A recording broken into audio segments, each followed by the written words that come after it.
All right, so instead of starting with a question, I want you to think about this thought. Right? And the thought that I have is that no one plans to go and mess up their life. Right? Like, that's never anyone's thought pattern. Right? No one's like, my 5-year plan is to screw everything up in my life. Like, no one says that. And yet, we see so many people that are messing up their lives all the time. We see so many people who have done things that have just ruined their life. And when they do, people from the outside look on and they kind of summarize this person's tragedy, and they do it in like a sentence. Right? Well, they just had no discipline, so they didn't get into college, couldn't keep a job, and now they just kind of live this mediocre life. Or like, well, they were just in this bad relationship for so long, pushed everybody away, no friends, family, they're just disconnected, and now they're just totally isolated. I mean, they just drank too much, smoked too much, partied too hard, and now they got lung disease and liver cancer by the age of 40.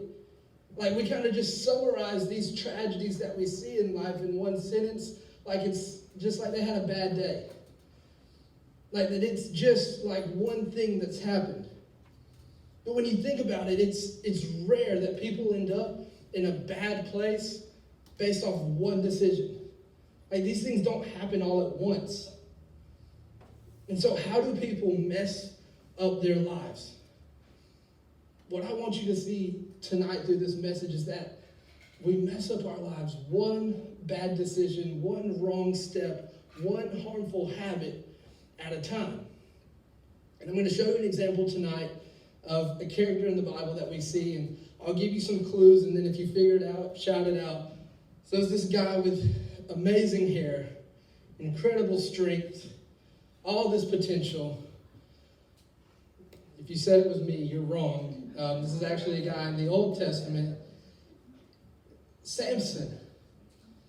But this guy who had all this stuff going for him, all this strength, all this potential, but yet we know the story that he lost that amazing hair, lost that incredible strength, lost his name, lost his eyesight, and eventually lost his life. And so how did someone with so much potential end up so broken, living a life completely devastated and away from God? Well, he didn't do it all at once. He did it one bad decision, one wrong step, one harmful habit at a time. And to be a little bit more specific, it was actually 56,250 steps in the wrong direction. All right, let me explain to you what I mean. It wasn't all at once. It was these unhealthy habits that he had in his life. And you read this, again, summarized in just one sentence in Judges 16. Look at verse 1. Verse 1 says this: one day, somebody say one day.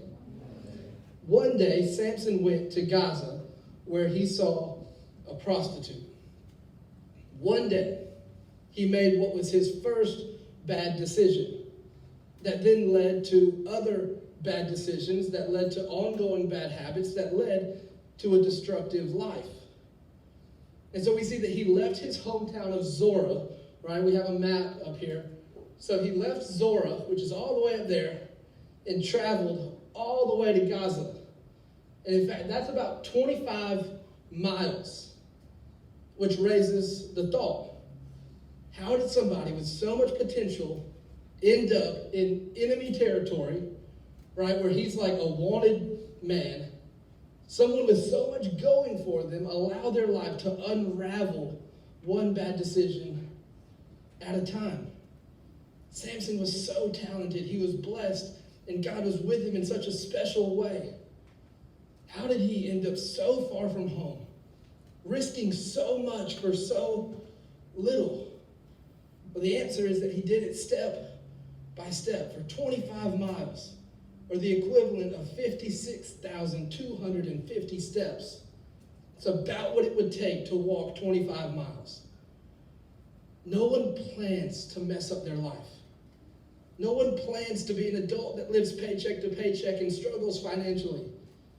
No one sits and dreams of working a job they hate and living an undisciplined life of mediocrity.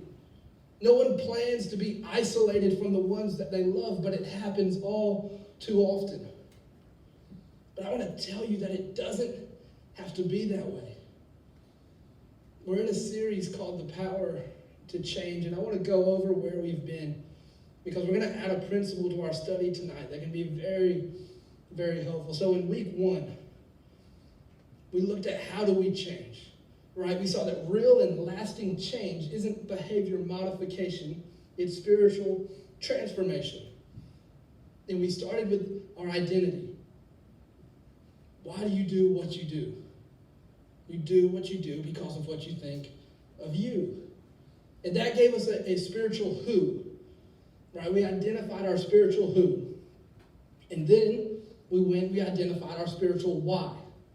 Why do we do what we do? We don't just want to look good for the likes on Instagram, but we want to honor God with the body that he's given us. I don't just want to be rich so I can buy whatever I want to go on lavish vacations, but I want to honor God with this by being a steward of what he's given me. And then the last message that we had, we added a spiritual what. And we looked at our habits. And the key question in that message was that based on who you want to become, that spiritual who, what one habit do you need to start? And so we had a who, a why, a what, and now tonight we're going to add a spiritual what not. And so our question for tonight is very important. I want to give you a second to just think about this. Similar to last time's, based on who you want to become, what one habit do you need to break? Based on who you want to become. And why you want to become that. What one habit is stopping you, is keeping you, is holding you back from becoming more of who God wants you to be? And I really want you to just take a moment and think about this. What habit in your life has just been haunting you? Maybe even for years you've been stuck and you've tried to stop and you haven't been able to. You don't know why, and you try and you want to, but you can't. And so what habit do you need to break? In James, the book of James, chapter 1, this is verse 21. It says this. I love what it says. It says, so get rid of every filthy habit.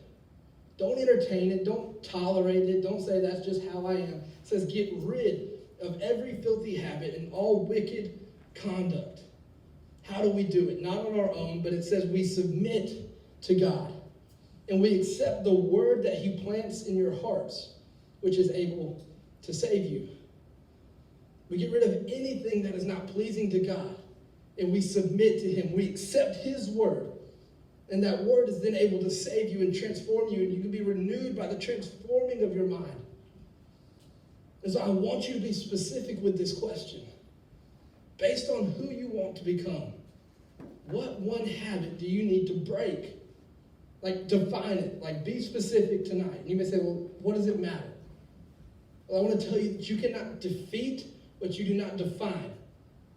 If you don't know what you're fighting against, you can't defeat an unknown enemy. And so define what it is that you need to break. And I looked up some of the most common ones.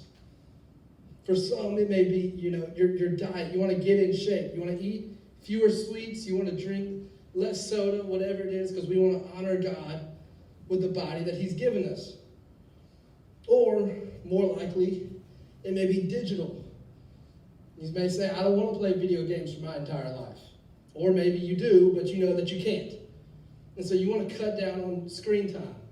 You want to limit how much you're on social media because you know that your life is too valuable to waste on things that don't last.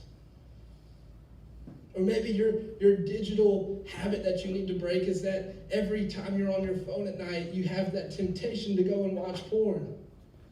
And you need to get that out because it's ruining and it's poisoning your life and your relationships. Or maybe for you it's a substance. Whether it's smoking or prescription drugs or alcohol or whatever it is, something has taken over your life. And you may think it's not a big deal. But let me tell you, if more than one person who loves you has expressed concern, you should probably pay attention. Or maybe for you it's less visible on the outside, but it's very real on the inside, and it has to do with your attitude. Right? That you just have an attitude that's robbing you from the life and from the joy that God wants to give you. It could be that you have a critical spirit. And I mean, just in the time that you've been here tonight, you picked out 15 things you didn't like and reasons why you're not going to come back. Or it could be that you just have a heart that is tempted to complain. Nothing's ever good enough. Nothing's ever the way you want it to be. Or maybe you have a tongue that is tempted to gossip. And maybe there's a problem with the way we view ourselves, and so we like to talk about others and tear them down because it makes us feel better. And so based on who you want to become, what is one habit that you need to break? That raises another question for us, though, because when we look at that, we can ask ourselves, why are good habits so difficult to start? And why are bad habits so difficult to break? And I want to talk about that. Why are good habits so hard to start? Because the pain is now, and the payoff comes later. It's difficult now to start a good habit, right? Like if we say, I want to get in better shape, and I want to go to the gym, all right, I get up early, right, and I'm going to go jog, I'm going to go. But man, it's a little cold out in the morning sometimes, and so I kind of already ain't real excited. And then I get going and I start jogging, but man, my feet hurt, and I've been like 20 feet, and then my legs are kind of like stiff and ain't really feeling it. And then I get on the scale at the end of the week and it looks the same. But the pain is now, and the payoff is later. So it's hard to start those good habits because we don't see the result right away. And the same or the opposite is true for bad habits. Right? Why are bad habits difficult to break? Because that's reversed, right? The payoff is now, but the pain comes later. Right? That chocolate cake with vanilla ice cream on it tastes good now, but the bad doctor's report won't come until years down the line. Right? When it comes to our screen time, right? So many of us are just enslaved to our phones. I checked my screen time, and I'm actually just below average, but it was still way more than what I wanted it to be. And so the average was 4 hours a day. And I'm sure that's way below most of y'all, because y'all are like teenagers and you're above average. Go you. But let's just look using the average of 4 hours a day. So keep in mind, yours is probably a lot more. But if we look at 4 hours a day, for 365 days in a year, and I know we're not going to do much math, but just bear with me. I already worked it all out. That comes out to 1,460 hours a year. All right, but what does that really look like? Well, let's say you got a phone when you're 12. Maybe later if your parents were like really mean and wouldn't give you a phone till you're 15 or something. Let's say you get one when you're 12.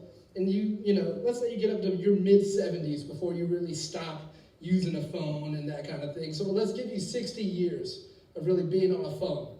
So if we take 1,460 hours a year for 60 years, that gives us 87,600 hours.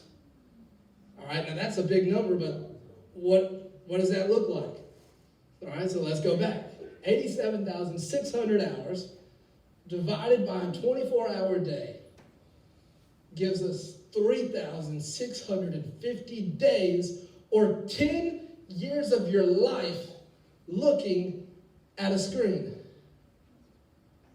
And again, y'all are above average, so yours is probably a lot more than that. 10 years of your life looking at a screen.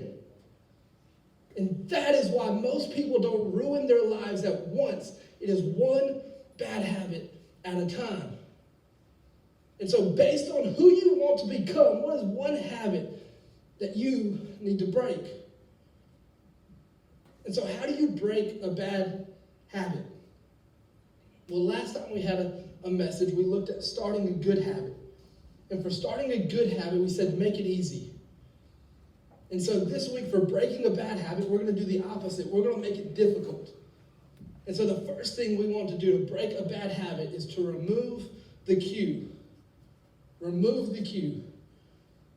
In Proverbs chapter 4, If we look at verses 14 and 15, it says this. It says, do not set foot on the path of the wicked or walk in the way of evildoers.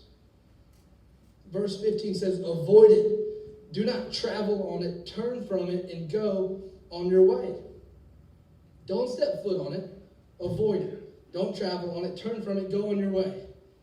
It's like if you weren't paying attention, telling us again and again and again, remove the cue. Don't get near it. Don't travel on it. Turn from it. Remove the cue. Like it literally says it over and over and over again. So the last time we were here, we looked at this thing called the habit cycle. Right? And the habit cycle looks like this. And as you can see, the first thing that happens in your habit is the cue.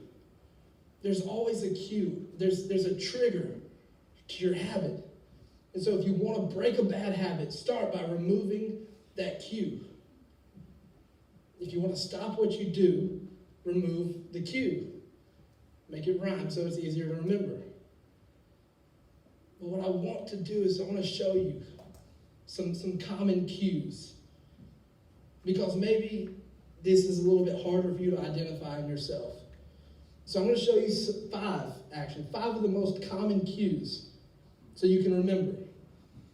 Because this is important, because when your enemy will tempt you, when you become most vulnerable to do things you don't want to do, it's in these cues that we're going to see. And so 5 of the most common cues for our bad habits. The list looks like this. Places. Places is up there. Then you have times. You have moods. Your mood can trigger a bad habit. Moments and people. All of these can be cues to our bad habits. And so we're going to go through and talk about them one by one. So places. Take the first one up there. All right, let's go back to our example of, wanting us to look good, to get in shape. Well, you're probably not going to overeat at the gym. Good bet. You're going to overeat at the all-you-can-eat buffet, or when you go out and you eat after, a big game and you just load up. Likewise, you're not going to get high. You're not going to get drunk at church, most likely. You're going to do that at a party. Samson didn't sleep with a prostitute in his hometown. He took 56,250 steps away to the wrong place. If there's certain places that trigger bad habits, just don't go there. It's not worth it. Stay away. Remove the cue. If we look at times, right? If you battle with pornography, my guess is that you don't wake up and that's the first thing you do in the morning. Now, you probably do it at a different time. Late at night when you're bored and you're tired and you're worn out and you're alone. Your moods. There's an acronym for our moods that's called HALT. H-A-L-T. And that's what people say for our moods, and it stands for hungry, angry, lonely, and tired. Because when are you the most vulnerable? When you're hungry, you snap at somebody because you're a little hangry, or you're just angry, or you're lonely, and you're vulnerable, or you're tired. And so our moods can be triggers for our bad habits, and so we need to remove that cue. Or it could just be a moment, because maybe you do the same thing after a specific moment in time. Like every time you fight with your boyfriend or your girlfriend, in that moment you call your friends and you just bash them and you gossip and you talk bad about them. Or after a football game or whatever it is, you go and you get drunk with your friends or whatever it is and you party all weekend. And it's that moment that triggers our bad habits. And so we need to remove that cue. And finally, one of the most tempting factors is people. And studies are real conclusive on this, that the closer you are to someone, the more likely you are to have the same habits. In fact, there was a study done where they tracked 12,000 people for 32 years. And at the end of this study, they brought these people back and they polled them again. And chances were that if they were overweight, it increased by 57% if they had a friend who was overweight. But at the same time, if one friend lost weight, the other friends lost weight a third of the time. because you become like the people you're around.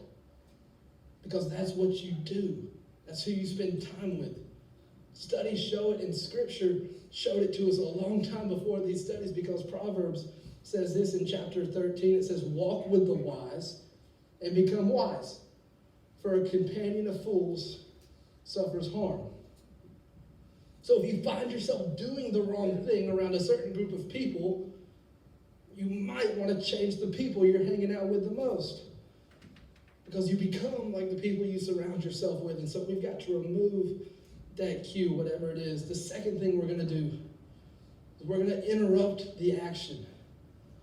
Right? If you're trying to be more disciplined, and right now you're hitting snooze 4 times in the morning, when you set your alarm clock or you set your phone to go off, put it on the other side of the room. You're interrupting the action of hitting snooze, because now you got to get up, go get it, turn it off, and then go back. And if you're doing that, you're just a lost cause.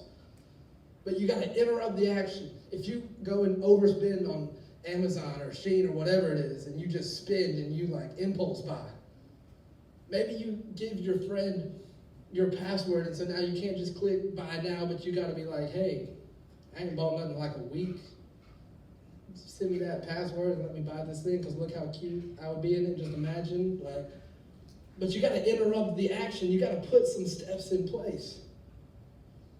If it's your phone and you're looking at things you shouldn't be, and it's a temptation, man, you can set your phone to just kind of lock down at a certain time. You can limit the time you can spend on certain apps if there are temptations. We've got to remove the cue, and we've got to interrupt the action. And you may say, like, well, I don't need to do that right now. Like, this isn't something I struggle with. This isn't really a temptation for me, so I'll just wait. Well, one day you might. You may be in a different place a month from now, a year from now. Things may change. Your life may look different. You may be more vulnerable later. So we want to put that which tempts us as far away as we can. Even if it doesn't seem like a temptation now, let's just put it away. And the way I like to put it is this: is why resist the temptation in the future if you have the power to just eliminate it today? Why fight something later on if you can just get it out now? I want to take a second, though, and say this, because some of you may have habits that need more severe measures than just blocking someone on your phone or whatever it is. Because if the habits that you're struggling with most are drugs or alcohol, or their sexual temptations, or you've had this habit of these suicidal thoughts coming through your head at night, then you may have more severe measures to go through. You may need to seek help from a leader, from a counselor, from parents, or from family. Because I want you to know that seeking help with these bad habits is one of the smartest things that you can do. And I want you to remember, no matter what it is for you, asking for help is never a sign of weakness. It's always a sign of wisdom. And this matters more than you can imagine. Because who are you today? Most of the time, who you are today is a reflection of the habits you've had in the past. And for the most part, the habits that you have today are going to shape who you become tomorrow. Your habits matter so much, because nobody plans to ruin their life. And very few do it all at once. Right? How do they do it? One wrong decision, one wrong step, one bad habit at a time. The habits that you have today will shape who you become tomorrow. So I'd ask you this question. Do you like the direction your habits are taking you? Do you like the direction your habits are taking you? Because if you don't, then remove the cue that's causing those bad habits. Interrupt the action. Because nobody plans to ruin their life, to see their life fall apart. Samson didn't plan to take all his potential and waste it. The bad news is that Samson took 56,250 steps in the wrong direction. But the good news is that Samson had 56,250 chances to turn back to God. And you do too. Because God's grace is so good. And his presence is so powerful. And I want you to understand that you're not what you did. You're not what you're doing right now even. You'll become so much more of that which we don't like if you don't turn away from it. You have a chance to turn back to God, to turn to Jesus. And let me tell you about Jesus. Right? He is the Son of God. He is perfect in every way. And he loves you more than I can put into words, more than I can describe. And he came for the broken.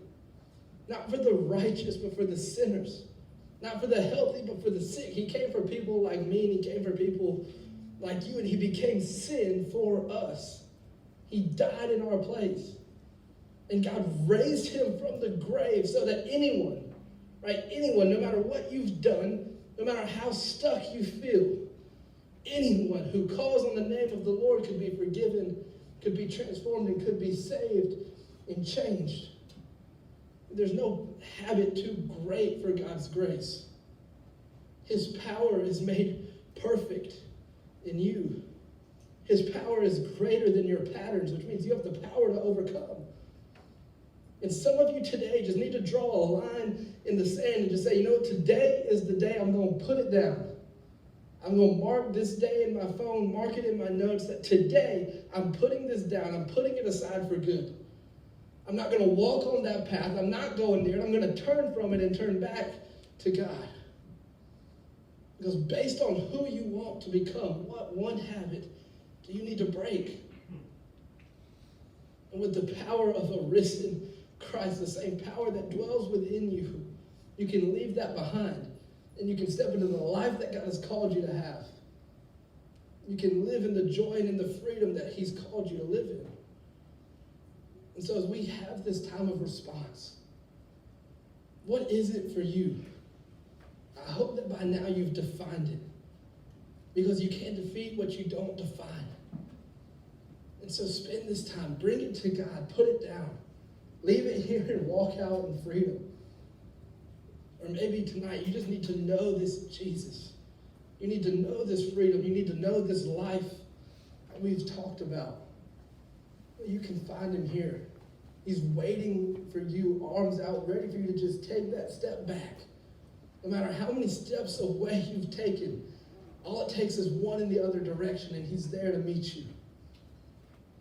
And so however God is leading you, whatever habit he's placed on your heart that you need to break out of, if you just need to go to him in prayer, you need to stand and worship the God who's loving and able to forgive. Or you need to find a leader to talk with, to pray with. We're here. And so however the Lord is leading you to respond to this time, you do so as this song plays.